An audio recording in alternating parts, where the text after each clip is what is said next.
বৃহস্পতিবার রাতে মারা গেলে আত্মা বা রুহটার সাথে কি কি হয় জানলে আপনি অবাক হবেন। এই যে বৃহস্পতিবার রাতে মারা যায় অনেকে, এটা কিন্তু চমৎকার একটা বিষয়। মুসনাদে আহমদে এই ক্ষেত্রে একটা বর্ণনা রয়েছে। বৃহস্পতিবার রাত বলতে বোঝানো হয়, আমরা যদিও এটাকে বৃহস্পতিবার রাত বলি, কিন্তু আরবি দিন অনুযায়ী এটা কিন্তু জুমার দিনের রাত।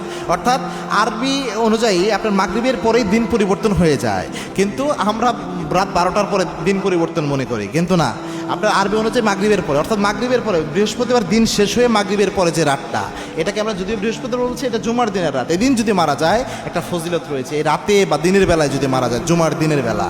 আল্লাহর হাবিব সাল্লাল্লাহু আলাইহি ওয়াসাল্লাম জানিয়েছেন, মুসনাদে আহমদের বর্ণনা, আল্লাহর হাবিব সাল্লাল্লাহু আলাইহি ওয়াসাল্লাম জানিয়েছেন, জুমার দিন এমন দিন, মা মিন মুসলিমিন ইয়ামুতু ইয়াউমাল জুমআহ, যে ব্যক্তি জুমার দিনে মারা যায় ওই মুসলমানের জন্য কবরের কোনো আযাব ওই মুসলমানের হয় না।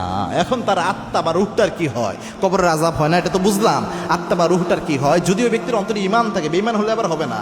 ঈমান রয়েছে, ঈমানের তামান্না রয়েছে, শাহাদাতের তামান্না থাকলো, অথবা ঈমানের চেতনা ছিল, এই ব্যক্তির ঈমান যদি থাকে, তাহলে যেটা হয়, বারা বিন আজিজ রাহিমাহুল্লাহ তিনি বর্ণনা নিয়ে এসেছেন, এই ব্যক্তির আত্মা বা রুহ কিন্তু আপনার হয় ইল্লিনে চলে যায়, না হলে সিজ্জিনে চলে যায়। ইন্নাল আবরার লাফি ইল্লিন, যারা নেককার হয় তাদের রুহ চলে যায় ইল্লিনে মানুষ যখন মারা যায়। আর যে ব্যক্তি কাফের, ফুজ্জার, ইন্নাল ফুজ্জার লাফি জাহিম, এবং আরেক বর্ণনা এসেছে সিজ্জিনের মধ্যে ফুজ্জার, ফাসিক ফুজ্জার, যারা পাপিষ্ঠ, যারা ইসলাম বিরোধী, কোরআন বিরোধী, মানুষের উপর জুলুম করে, আল্লাহর কোরআনের বিরোধিতা করে, একামতের দিনের বিরোধিতা করে, এদের রুহটা চলে যায় সিজ্জিনের মধ্যে।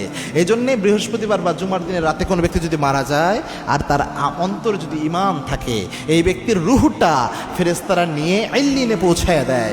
সম্মানিত ব্যক্তিদের সাথে এই ব্যক্তির রুহটা চলে যায় ওই জায়গায়, এবং কবরের আযাব এই ব্যক্তির হয় না।